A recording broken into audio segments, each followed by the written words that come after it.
நீங்கள் பார்த்து கொண்டிருப்பது உங்கள் ஜாஷ்வா டிவி. சகல ஜனங்களுக்கும் நற்செய்தி.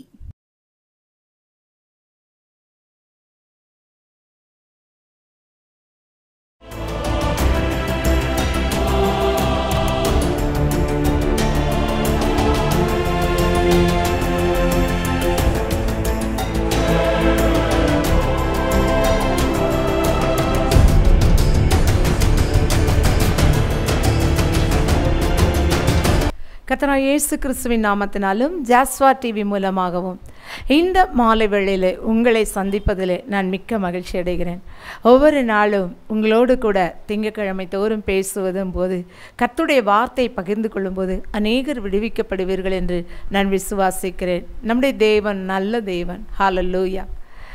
அநேக குடும்பங்களில் இன்றைக்கி என்னை கண்ணோக்கி பார்க்க, எங்களை கவனிக்க, எங்களை பராமரிக்க யாருமே இல்லை, எங்களை யாரும் கண்டுகொள்வதில்லை என்று சொல்லி அநேகர் வேதனைப்படுவதை நாம் பார்க்கிறோம். நாங்களும் கூட அப்படி ஒரு நேரம் சொல்வது உண்டு. யாராக இருந்தாலும் மனுஷர் தானே, ஆனால் நம்மை கண்ணோக்கி பார்க்க ஒருவர் உண்டு என்பதை நாம் மறந்து போகிறோம். நம்மை கண்ணோக்கி பார்த்து கொண்டே நான் உருவாக்கின இந்த உலக தோற்றத்துக்கு முன்னே நான் உருவாக்கின என்னுடைய பிள்ளைகள், என்னுடைய சந்ததியார் எப்படி இருக்கிறார்கள் என்று சொல்லி நம்மை கண்ணோக்கி பார்க்கிற ஒரு நல்ல தெய்வம் அவர்தான் இயேசு. ஹல்லேலூயா. எப்பொழுதும் கண்ணோக்கி பார்க்கிறார். ஆனால் நீங்களும் நானும் என்ன நினைக்கிறோம் தெரியுமா?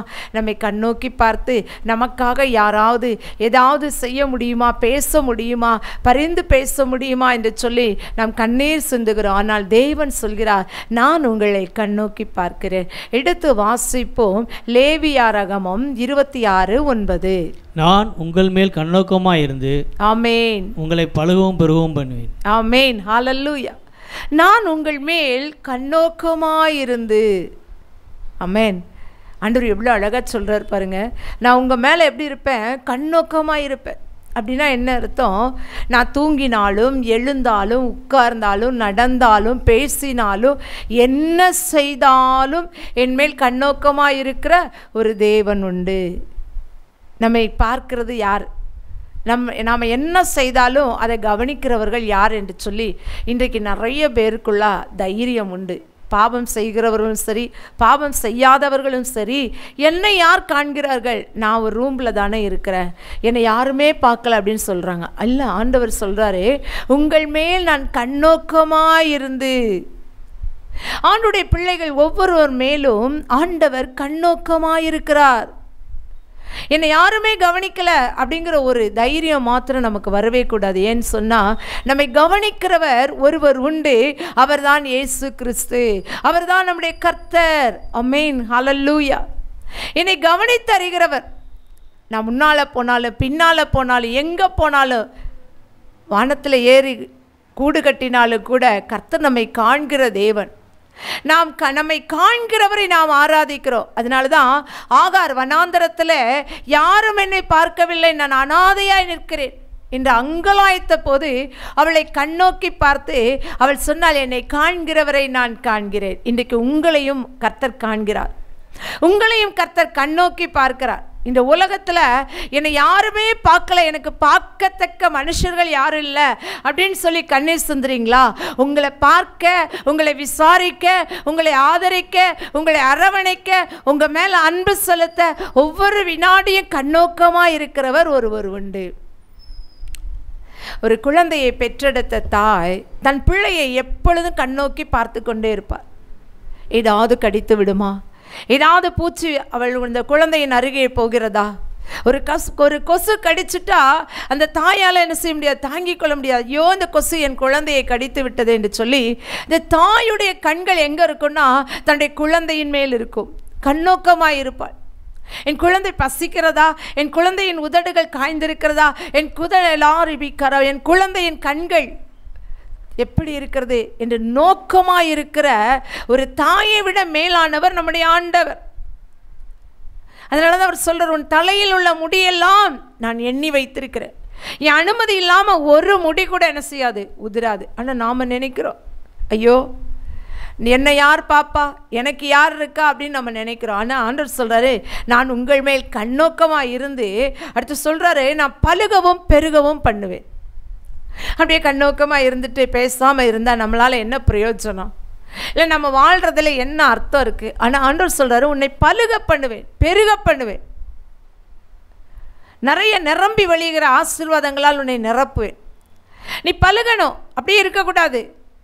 இஸ்ரவேல் ஜனங்களை பார்த்து ஆண்டவர் சொல்கிறார், கண்ணோக்கமாக இருந்து பலுக பெருக பண்ணுகிற தேவன், சந்ததியை பெருக பண்ணுகிற தேவன். ஏனென்று சொன்னால் ஆபிரகாமுக்கு ஆண்டவர் சொன்னார், நான் உன் சந்ததியை என்ன செய்வேன்? பெருகவே பெருக பண்ணுவேன். அதனால் அவர் சந்ததியை எப்படி பெருக பண்ணா? கடலின் மணலத்தினை போலவும் அதே நேரத்தில் வானத்து நட்சத்திரங்களைப் போலவும் அவருடைய சந்ததியை பலுக பெருக பண்ணினார். ஒருவேளை இந்த செய்தியை கேட்கிற நீங்கள், என் மேல் ஆண்டவர் கண்ணோக்கமாக இருந்தா, இதுவரை என் கற்பத்தில் ஒரு குழந்தை கூட இல்லையே, எனக்கு குழந்தை பாக்கியம் உண்டான்னு நீங்கள் கேட்பீங்கன்னா, நிச்சயமாகவே கர்த்தர் குழந்தை பாக்கியத்தை தருவார். ஹல்லேலூயா. எனக்கு 36 வயதில் திருமணம் நடந்தது. ஒரு சகோதரி சொன்னால், இந்த வயதுக்கு அப்புறம் திருமணம் நடந்து இனி குழந்தை பிறக்காது என்று சொன்னார்கள். ஆனால் தேவன் என் மேல் கண்ணோக்கமாய் இருந்தார். தேவன் என்னை அறிந்திருந்தார். அந்த சகோதரி வார்த்தையும் கேட்டிருப்பார். என்னை யாரு கையிலும் நிந்திக்க விடக்கூடாது, அவ தலை குனியக்கூடாது என்பது தேவ சித்தம். அதனால் என்ன செய்தார்னா, கர்த்தர் நல்ல ஒரு ஆண் குழந்தையை 37வது வயதில் பெற்றெடுக்க செய்தார். கர்த்தர் நல்லவர். ஆமென். அந்த ஒரு குழந்தையை கர்த்தர் என் கையிலே கொடுத்தார். இன்றைக்கு கல்லூரி முடித்திருக்கிறான். தேவன் அருமையானவர், அற்புதர், அதிசயமானவர். கண்ணோக்கி பார்க்கிற தேவன் நம்மை பலுக பண்ணுவாரை தவிர, பெருக பண்ணுவாரை தவிர ஒரு நாள் யார் முன்னாடி வெட்கப்படுத்த மாட்டார். ஒருவேளை இன்றைக்கு நான் குழந்தை இல்லை, எனக்கு வயதாகிவிட்டது, எல்லா கஷ்டங்களும் என்னை சூழ்ந்து கொண்டது, இனி எனக்கு குழந்தை பிறக்குமா என்று நீங்கள் சொல்வீர்கள். ஆனால் நிச்சயமாக நான் சொல்கிறேன், பலுக பண்ணுகிற தேவன், பெருக பண்ணுகிற தேவன் உங்களுக்கு ஒரு குழந்தை பாக்கியத்தை கட்டளையிடுவார். அடுத்ததாக வாசிப்போம். யாத்திராகமம் 2ஆம் அதிகாரம் 23ஆம் வசனம். சில காலம் சென்ற பின் எகிப்தின் ராஜா மரித்தான். இஸ்ரவேல் புத்திரர் அடிமைத்தனத்தினால் தவித்து முறையிட்டு கொண்டிருந்தார்கள். அவர்கள் அடிமைத்தனத்திலிருந்து முறையிடும் சத்தம் தேவ சந்நிதியில் எட்டினது. தேவன் 25 வரைக்கும் வாசித்தாங்க. தேவன் அவர்கள் பெருமூச்சை கேட்டு தாம் ஆபிரகாமோடும் ஈசாக்கோடும் யாக்கோபோடும் செய்த உடன்படிக்கையை நினைவு கூர்ந்தார். தேவன் இஸ்ரவேல் புத்திரரை கண்ணோக்கினார். தேவன் அவர்களை நினைத்தருளினார். ஆமென். ஹல்லேலூயா. இஸ்ரவேல் ஜனங்கள் பார்வோனால் கொடுமைப்படுத்தப்படுகிறார்கள். ஏன் தெரியுமா? யோசேப்பு இருந்த காலம் வரைக்கும் யோசேப்புடைய நன்மைகள் எல்லாம் 7 வருஷம் இந்த தேசத்தில் பஞ்சம் இருந்த போது எவ்வளோ அழகாக இந்த தேசத்தை நடத்தினான், எவ்வளோ ஒரு ஞானியாக இருந்தான். அதனால் இந்த ஜனங்களை அவன் ஆதரித்தான் அவனுடைய வாக்கின்படி. ஆனால் அந்த யோசேப்பை மறந்து போன ஒரு ராஜா வந்தபோது என்ன செய்தான் என்று சொல்லுமானால், இந்த ஜனங்களை அதிகமாய் கஷ்டப்படுத்தினான், அதிக வேதனைக்குள்ளானார்கள். இதனால் என்ன செய்தார்கள்? தேவனை நோக்கி அவர்கள் முறையிட்டார்கள், ஜெபித்தார்கள், கண்ணீர் வடித்தார்கள். முறையிடுதல் என்பது என்னன்னு சொன்னால், துக்கம் தாழாமல் என்ன செய்வது என்று தெரியாமல் யாரிடத்திலாவது சொல்லி புலம்புறாங்க பாருங்க, அதுதான் முறையிடுதல். எங்கே போனாலும் என் கஷ்டம் இவ்வளோன்னு சொல்லி முறையிடுவார்கள். இதுதான் முறையிடுதல். ஹல்லேலூயா. இதை அந்த இஸ்ரவேல் ஜனங்கள் ஆண்டவரிடத்திலே சொன்னார்கள், ஐயோ எங்களுடைய கஷ்டம் இவ்வளோ இருக்கு, எங்களுக்கு யாரும் இல்லை, எங்களை இதிலிருந்து மீட்டு கொண்டு போக, இந்த எகிப்திலிருந்து மீட்டு கொண்டு போக ஒருவரும் இல்லை என்று சொல்லி முறையிட்டார்கள். அவங்க ரொம்ப கஷ்டத்தின் மத்தியில் ஆண்டவரை நோக்கி கூக்குரலிட்டார்கள். ஆனால் ஆண்டவர் என்ன சொன்னார் தெரியுமா? நான் ஆபிரகாமோடு ஈசாக்கோடு யாக்கோபோடு பண்ணின உடன்படிக்கை என்ன செய்ய மாட்டேன், மறக்க மாட்டேன். ஒருவேளை இன்றைக்கு நீங்கள் ஆண்டவரை நோக்கி முறையிட்டு கொண்டிருக்கலாம், ஐயோ என்னுடைய வேதனை, என்னுடைய கண்ணீர், என்னுடைய அவமானம், என்னுடைய நிந்தை, என்னுடைய எல்லா சோதனையின் மத்தியிலும் நான் எங்கே போவேன் என்று சொல்லி நீங்கள் முறையிட்டு கொண்டிருக்கலாம். ஆனால் ஆண்டவர் சொல்கிறார், உனக்கு நான் பண்ணின உடன்படிக்கையை, உனக்கு கொடுத்த வாக்கு தத்தத்தை நான் மறக்கவே மாட்டேன். உங்கள் வாழ்க்கையில் என்னென்ன வாக்கு தத்தம் ஆண்டவர் கொடுத்தாருன்னு எனக்கு தெரியாது, ஆனால் உங்களுக்கு தெரியும். ஒருவேளை மனுஷன் ஒரு வாக்கு கொடுத்திருந்தா மறந்து போயிடுவான். சொல்லுவாங்க, நான் இதை செய்வேன், கண்டிப்பாக நான் மறக்காமல் உங்களுக்கு செய்வேன்னு சொல்லுவாங்க.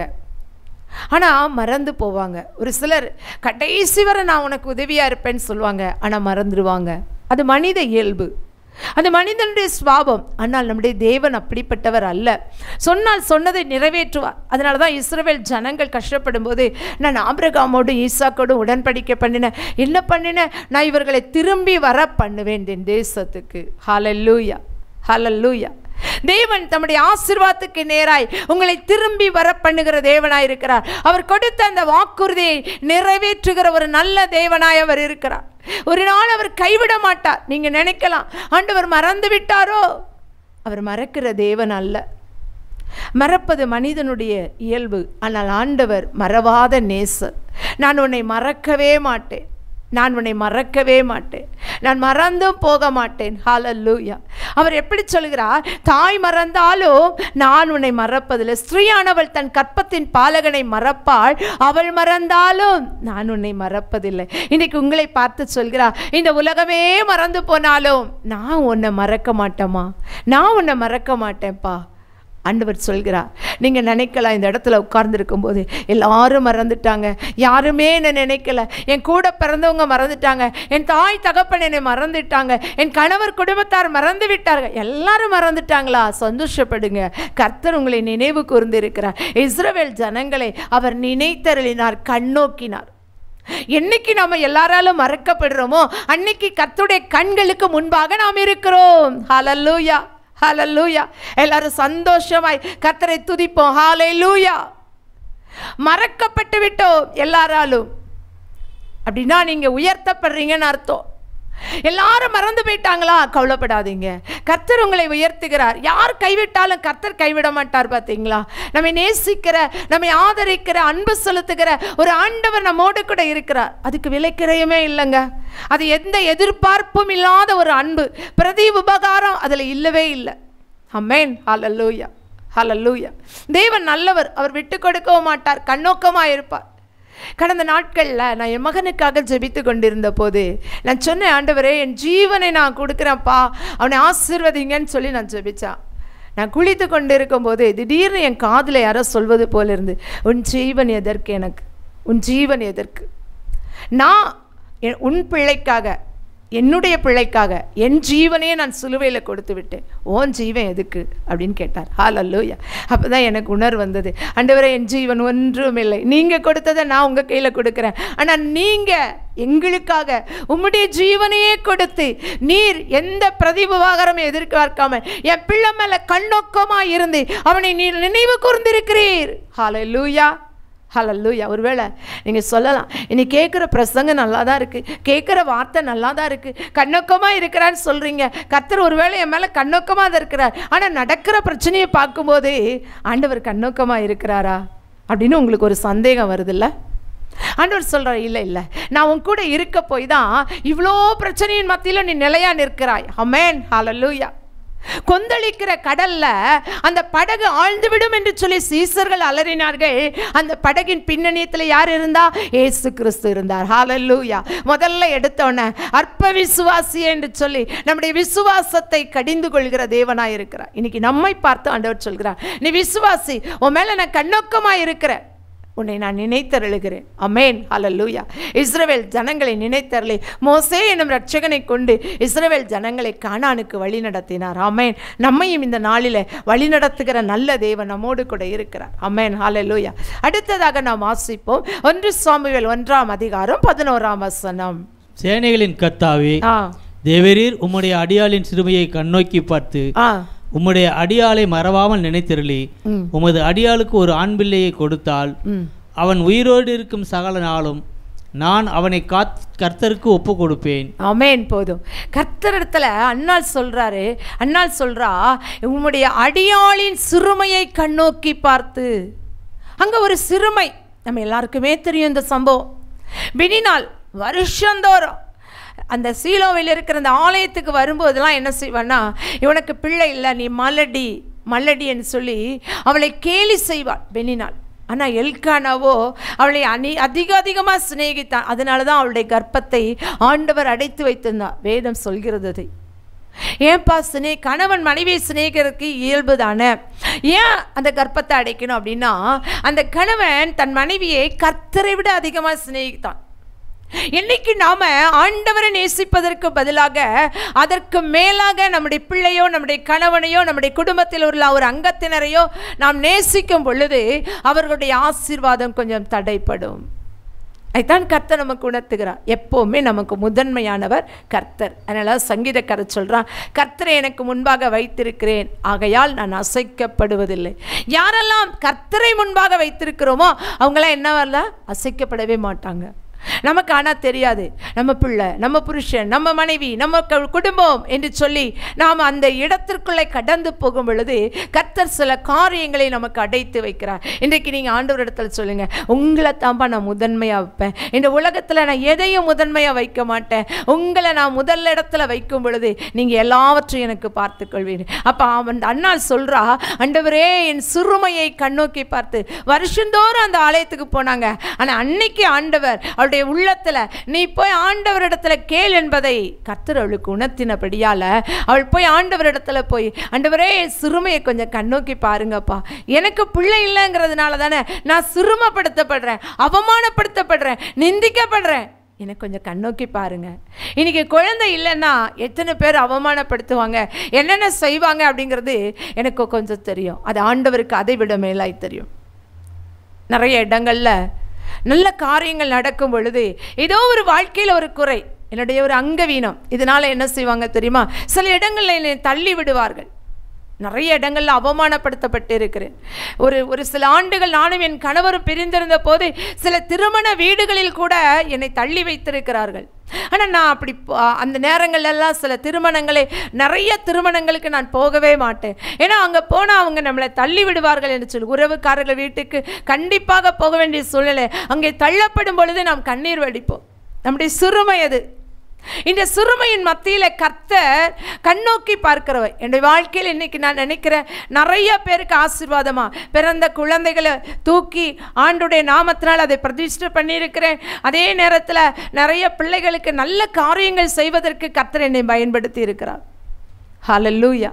நீங்கள் சிறுமப்படுத்தப்படுறீங்கன்னா கவலைப்படாதீங்க. தள்ளி வைக்கப்படுறீங்களா, எல்லாரும் உங்களை பார்த்து ஏதோ ஒரு குறையை சொல்லி உங்களிடத்தில் காணப்படுகிற அந்த குறைவை சுட்டி காட்டுறாங்களா, நீங்கள் பயப்படாதீங்க.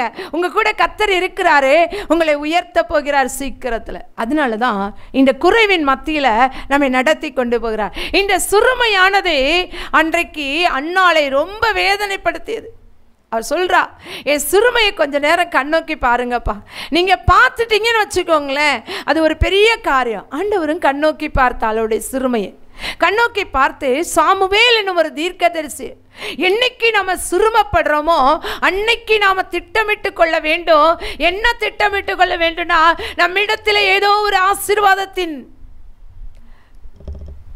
ஆசீர்வாதம் கடந்து வரப்போகிறது. ஆசீர்வாதத்தின் நிழல் பிசாசுக்கு தெரிந்து விட்டது. அதனால தான் அவன் என்ன செய்யறான், இந்த ஆசீர்வாதத்தை இவர்கள் பெற்றுக்கொள்ளக்கூடாது என்று சொல்லி அதிகமாய் நம்மோடு கூட போராடி கொண்டிருக்கிறான்.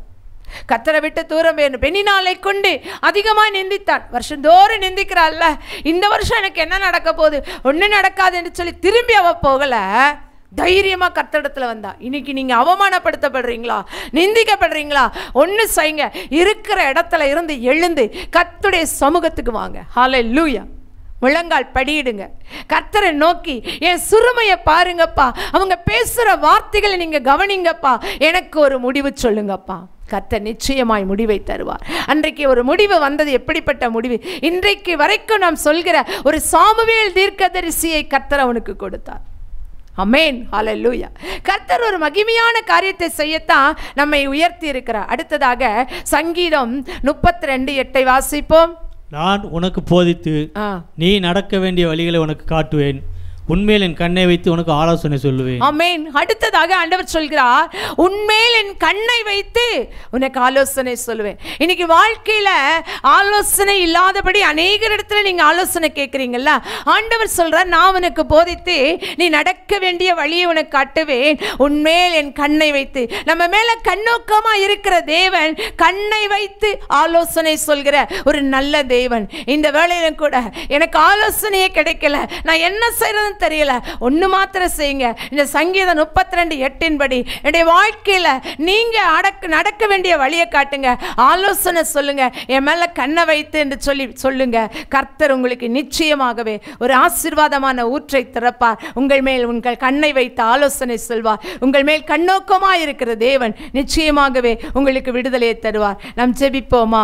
ஆமென். ஹல்லேலூயா, ஹல்லேலூயா. உம்மை நன்றி நிறைந்த இருதயத்தோடு நாங்கள் ஸ்தோத்தரிக்கிறோப்பா. நீர் நல்லவர், நீர் போதுமான தேவன் ஆண்டவரே. இந்த வேளையிலும் கூட கர்த்தாவே, எங்களை கண்ணோக்கி பார்க்க இதுவரை யாரும் இல்லை என்று சொல்லி கதறி நம்முடைய பிள்ளைகளோடு நீர் பேசி இருக்கிறப்பா.